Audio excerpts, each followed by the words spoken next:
Week 9 of the fantasy football season, and here's tight end start sit every matchup this week. The first matchup, Thursday Night Football, Philadelphia Eagles at the Houston Texans. So Dallas Goddard, he's a top 5 tight end, no doubt about it. He's pretty much matchup proof. This Eagle team riding high, and they're 7-0. And Goddard this week at Houston, I think, has another good ball game.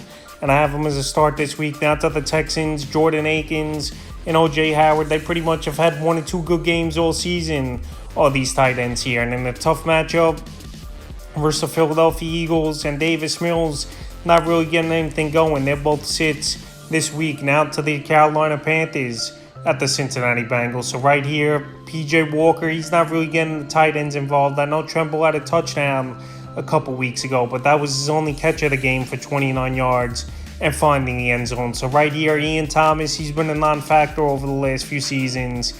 He's a sit. And Tommy Tremble, you really can't count on as well. He's a sit as well. Hayden Hurst, he's a start for me this week. Hayden Hurst, he's been a good offensive weapon over the last few weeks here for Joe Burrow and the Cincinnati Bengal team. And obviously, with Jamar Chase out multiple weeks, Hayden Hurst's been getting more targets in the last ball game. He's a good red zone threat.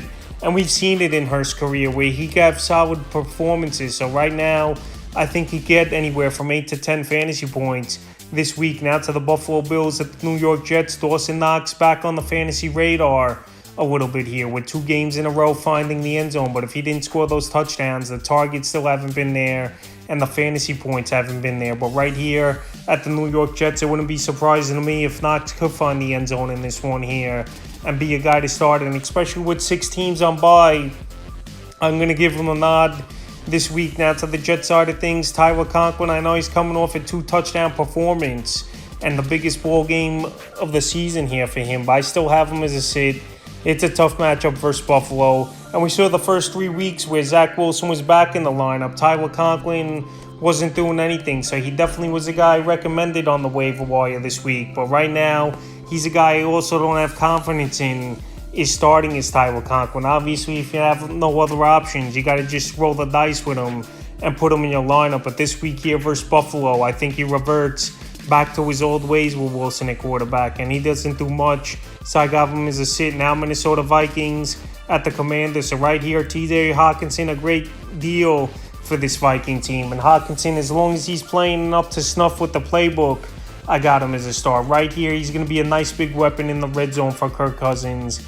He's a guy that could work the middle of the field and just open everything up for Justin Jefferson or Adam Thielen. So right here, this Viking offense is rolling, and they got a great matchup with Washington. And Hawkinson is a start this week, even if it's a limited role. Now to Washington, Logan Thomas. He's been banged up majority of the season and hasn't done much. And there's no way fantasy owners could trust him, so he's an easy sit this week. Now to the Indianapolis Colts at the New England Patriots. Mo Cox and Jelani Woods, they had 1 or 2 pop games this season, but besides that, they really haven't done anything much, and no way you could trust them in a tough matchup versus a good Patriot defense. So they're both sits for me. Now, Hunter Henry, he's a guy I mentioned to drop early in the week, but right here, I think he could exploit this matchup just a little bit. And like I said, with a lot of teams on bye, you might have no choice but to put Henry in your lineup. But right here, I haven't been a Henry fan since he went to the New England Patriots. I thought he was way better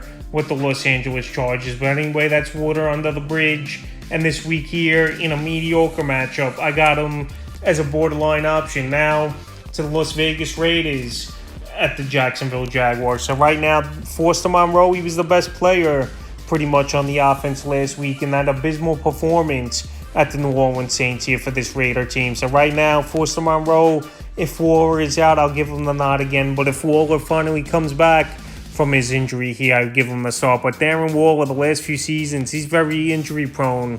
And I don't know with him, man, if he's going to last many more seasons as an elite tight end in the NFL. Now to the Jacksonville side of things, Evan Ingram the last few weeks, he's been balling out, no doubt about it, is Evan Ingram. He's playing great football for this Jacksonville Jaguar team. And right now, he's the number 2 target in the passing game is Ingram behind Christian Kirk. So he's a guy right now I'll put in the starting lineup this week once again. And tight end over the last few weeks is starting to pick it up. Now to the Packers at the Detroit Lions. Robert Tonyan, he's been a 6 to 8 point fantasy guy for the most part this season is Tanyan. And this week here with a good matchup on paper, even though he was another guy I recommended to drop this week here, I'll have him as a borderline option where I think those 7 or 8 points will probably come once again here for Tanyan with a good matchup at the Lions. Now to the Lions side of things, they traded Hawkinson away, obviously, to division rival Minnesota Vikings. And James Mitchell, the next man up,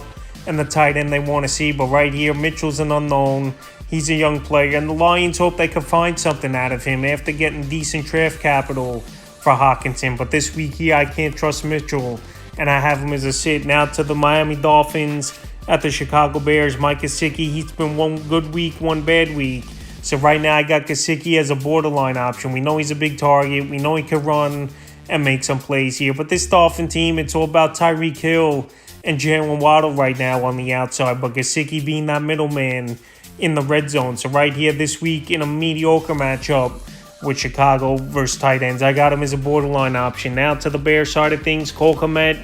A lot of people big on him coming into the season. But he's a guy just not really getting the job done for fantasy owners of this bad team. And now with Chase Claypool added to the mix as well, that's more targets.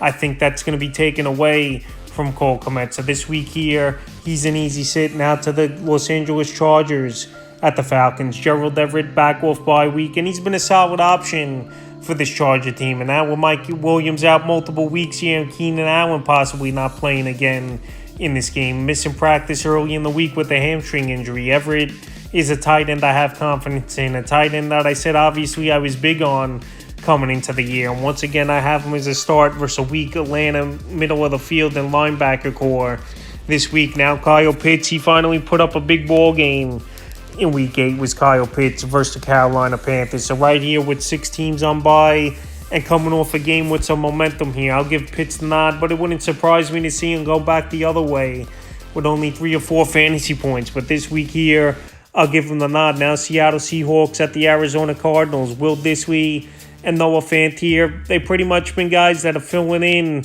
a couple plays where Geno will give him a dump off or two, but everything else is pretty much obviously the DK Metcalf for Tyler Lockett in the air or Kenneth Walker off the backfield on screen. So right here, I can't trust any Seahawk tight end, and I got them both as hits this week. Zach Ertz this season, 7 games out of 8 with double-digit fantasy points. And this week here, once again, he's an easy starter, Zach Ertz. He's getting double-digit fantasy points.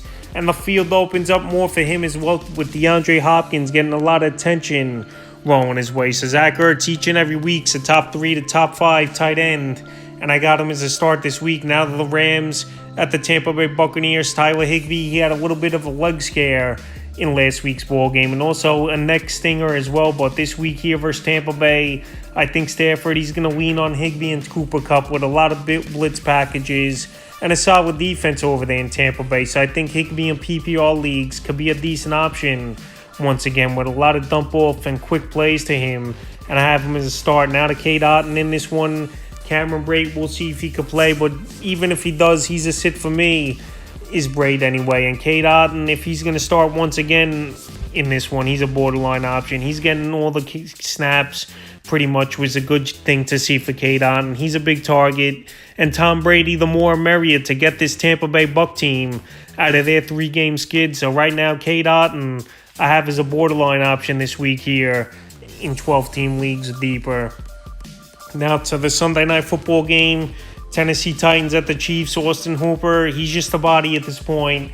He's just a blocker, and he's not a guy that's been relevant in fantasy football pretty much for the last year to 2 seasons. So he's an easy sit this week with this Titan team not looking to throw the football, just run and win on defense. And Travis Kelce, we know he's a stud. We know he's the best tight end, if not the second tight end, if you think Mark Andrews is better. And each and every week, he's a start, and I think he has another monster game this week. Now to the final game of the week. Baltimore Ravens at the New Orleans Saints. So Mark Andrews, he's a must start each and every week if he plays. But if you don't, Isaiah Likely, he looked great in last week's game with 77 yards and a touchdown. So right here, if Likely is still on your waiver wire the time of this video going up, maybe you take a flyer on him if you need a tight end or if you're the Andrews owner, because this kid's got the ability. He's got that big play type of maker ability as well here.